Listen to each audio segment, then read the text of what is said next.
Now, I would like to invite Dr. Sheikh Walid Rasool. He has PhD, IIUI Director, Institute of Multi-Track Dialogue, Development and Diplomatic Studies, Head of Advisory Board, National Assembly, Kashmir Committee, Pakistan. Dr. Sheikh Walid Rasool, please. Dr. Sheikh Walid Rasool, your presentation are shared. Please come on. Thank you. I am very delighted and obliged to have a presentation in this August gathering of research and academia to shed a light on certain principles and doctrines and theories. Since my topic was Islamic perspective on leadership and framework of practice in contemporary leadership and the conflict resolution. First of all, my study is based on the mixed approach. I used the mixed approach of qualitative and quantitative. The background of Islamic perspective of conflict resolution is that there is a strong correlation between the revealed knowledge and the acquired knowledge. Because as per two main sources, that is Quran and its interpretation through Sunnah, Muslims must be stick to the principles of Islamic teaching to resolve the conflict peacefully in both cases, whether they are powerful like Muslims in after Makkah victory, or there is no parity like Prophet at Medina or conquering of Palestine by Umar radiallahu ta'ala anhu. Islamic teaching priority is to overcome the conflict within. That is the first problem to the contemporary Muslim world at interpersonal level, that is tribal nomadic society. When Islam began its journey, there were three main challenges: the tribal nomadic society, desert toughness of Arabs, and ethos of hard work as comparison to desire of the world luxuries in which presently we are stuck off. Arab was hot, humid, situated between Asia, Africa, Europe, and Ireland. Temperature summer temperature was rising more than 100 degree Celsius Fahrenheit. So these all three factors were very much critical, but still there was the journey from Prophet Sallallahu Alaihi Wasallam in which there was the journey was the successful. So this is the first Islamic teaching of the conflict resolution, that despite you have the odd situation which doesn't resemble the contemporary situation, you have to stick the rules, principles, and regulations of Islamic ethos. For example, great Roman Empire tried to invade this area in 20 BC, but failed due to harsh landscape and failed to annex the region. This was the situation of the Arabs when Prophet ﷺ started the journey of the Islam. Now, what is the difference between Islamic and Western modules of the conflict resolution? Islam is the religion of peace, and the first, when we say Assalamu alaikum, it means we guarantee, therefore it needs to be followed by hands, heart, and tongue. And same is the Sifti Imani Mufassal and the Sifti Imani Mujamal. The principal character and implicity, not power, of the Muslim rulers. This characteristic is endorsed by Michael Hart in his landmark book of the 100 Great Personalities of the World, which was very much criticized by Christian world. Jihad is not a qital. It is only allowed as per state permission under strict code. Therefore, anyone though not a Muslim cannot be killed in any case along the woman, children, or damage the property, car bombing, kidnapping, assassination have no room at all in any cases Islamic theology. And Sulh Hudaybiyah and the Medina Constitution gives the basic guarantee of the coexistence, mutual respects, and offers conflict resolution, mediation when Muslims were in power. So power and the hard power is not the issue of the Muslims. The basic fundamental of the Muslims is the coexistence and also the peaceful resolution of the conflict. The disputes between the Christian and the Jews in our village was resolved by Muslims. So they have the mediation, arbitration, and dialogue capacity when there is even the conflict in other societies. Islam do not believe in exercise of the hard power, but the personal character and honesty of Muslim ruler. Therefore, theory of realism have no such relevance in Islam, which purely believes in the hard power. Now, when we compare the same with the other religions, Dharam Yudh was a holy war first applied by Hindus.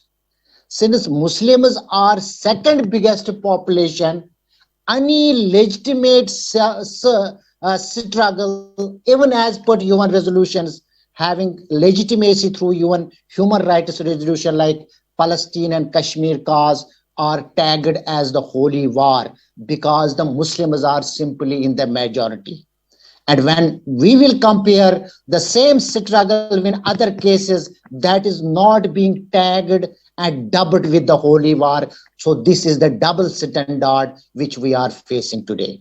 Facilitation, mediation, and arbitration of the modern Western concepts share the same values of the coexistence, that is win-win situation and the mutual respect, which is currently the demand of the Muslim world when we are talking about the conflict resolution.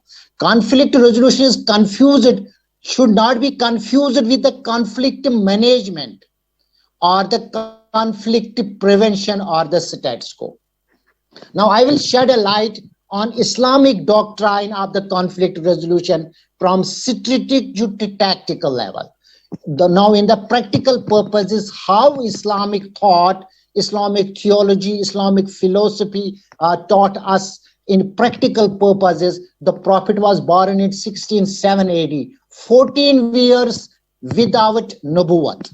That means when the Nubuwwat was revealed upon Prophet ﷺ, he spent 40 years. Nubuwwat was awarded on 610 AD, and Nubuwwat, and during Nubuwwat, Prophet ﷺ spent 23 years. That is only 8 years in the Makkah. So economic blockade of the Muslims by the Hashemite tribe in 670 AD was the first assault against Muslims. And this happened that Khadija radhiyallahu ta'ala anha, who was the beloved wife of Prophet sallallahu alaihi wasallam, left abroad in 1618, and Abu Talib also faced the economic blockade and left the Prophet before migration. So there was no close family member except Hazrat Ali when Prophet ﷺ migrated from Makkah to Medina. This is the first teaching of the Islam, that you do not believe in the exercise of the power when you are being humiliated, tagged, or dubbed with any other thing. Soon as this topic will take a little more than the time assigned it to me, but I will still try to summarize this entire topic. So I will go directly to the conclusion. The quantity is not new instrument to resolve the conflict.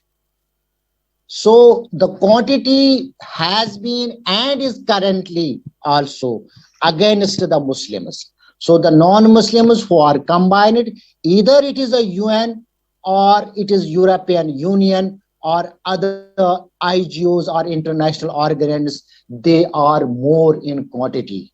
They have more power. They have more military weapons. But it is now the quantity, it is now the quality which will matter in the contemporary world. And that is also the revelations from the Holy Quran and the Sunnah. So therefore, diplomacy can negotiate the conflict resolution mechanism, but it requires the levers to resolve the conflict and change the status quo. So nothing works in isolation or the vacuum. It is the chain reaction. So we need a multiple, multidisciplinary, and a multivariate struggle to resolve the issues of the contemporary world under the principles of Islamic law. The word Ummah is mentioned 16 times in the Quran, but Ummah is not existing. It is an unfortunate. Therefore, Muslims have no say in geopolitics, since misinterpretation is capped by none. So have little role in geopolitics because Muslims are neither the member of P5 nor G8 nor G7. So they have no role in geopolitics, which is the current mega challenge of the Muslim world to resolve the conflicts peacefully through UN mechanism. Muslims, what was the fault line which we Muslims shall promote and we shall inculcate in coming generation, that Muslim missed the era of mercantilism. The first to fourth industrial revolution was missed by Muslims. Technological era was also missed by Muslims, and now the digital era is at the bay. Though it is unfortunate that we were having the all fingers on the pulse, that it is the university level understanding which guides the world for peace under Islamic principles. Though the University of Korogoin was the first institution funded by Muslim lady in the Morocco in 1859, when Europe was in the dark ages, and the Oxford, the Cambridge, the Stanford, and the Harvards were not existing. And immediately after the University of the Korogoin, it was the Misr University, the Kahira University, which was founded. So we were already knowing that how to move forward, and how to follow the revealed knowledge, the contemporary knowledge in the light of the revealed knowledge. But we missed the train. So we have to